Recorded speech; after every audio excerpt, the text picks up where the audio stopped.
नमस्कार मंडळी, जय महाराष्ट्र. आपण खूप दिवसानंतर ब्लॉगमध्ये भेटलो कारण की जॉबमुळं मला टायमिंग भेटत होता. पण पुढं या ब्लॉगनंतर आपण कंटिन्यू ब्लॉग करणार आहे. खूप छान छान ब्लॉग येणार आहे. ओके, आपल्या या ब्लॉगमध्ये बाप्पांचं आगमन होणार आहे, विराजमान होणार आहे आपल्या घरी, पूजा वगैरे सगळं दाखवलं मी तुम्हाला. की कंटिन्यू बघा ब्लॉग. थँक्यू. आपण आता चाललो आहे थोडी डेकोरेशनची शॉपिंग करायला, मम्मी वहिनी आणि मी. तर आता चाललो गावामध्ये. तर तुम्हाला थोडं नवीन दिसत असेल, कानामध्ये भाडे नवीन घेतले मी. चांगले वाटत असत थोडी, तर कमेंट करा, नक्की सांगा मला कशी वाटते.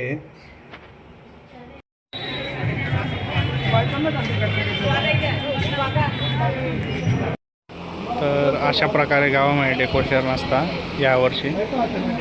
चालू शॉपिंग आमची डेकोरेशनची. बाप्पा पण आलेले आहे विकायला. खूप छान आहे बाप्पा यावर्षी.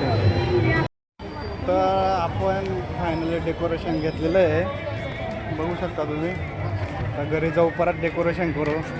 आम्ही घरी आलो आता परत गावातून, तर डेकोरेशन करतोय.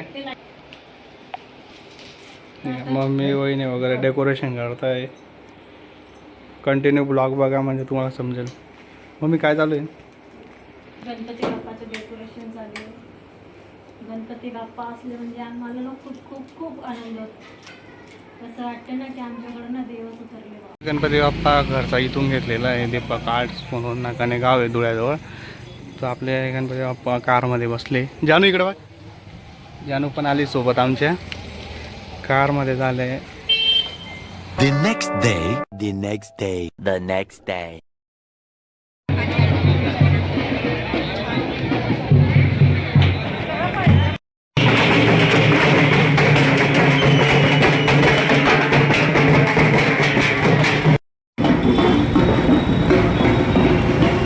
तर फायनली मित्रांनो, आपले बाप्पा विराजमान झालेले आहे माझ्या घरी. बघू शकतो बॅगला. तुम्हाला सगळं डेकोरेशन दाखवतो तुम्ही. कंटिन्यू बघा या ब्लॉग. अशा प्रकारे आपण स्वीट वगैरे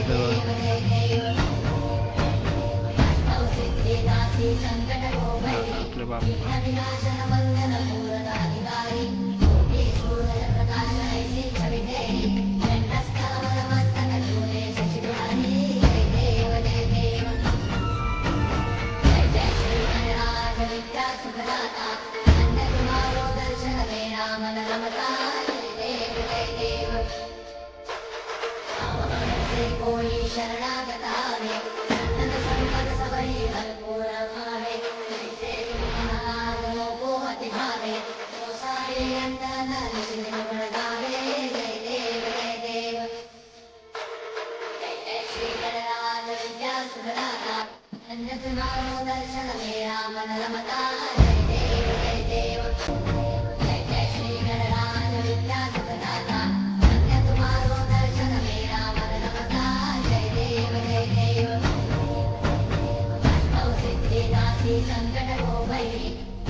मंडळी, आपलं बाप्पा विराजमान झालेले ब्लॉग इथेच एंड करू. पुढचा ब्लॉग लवकरच येईल विसर्जनच्या दिवशी. तुम्ही ब्लॉग बघत राहा माझ्या, सबस्क्राईब करा, जास्त शेअर करा अकाउंटला. Okay, thank you. Yeah.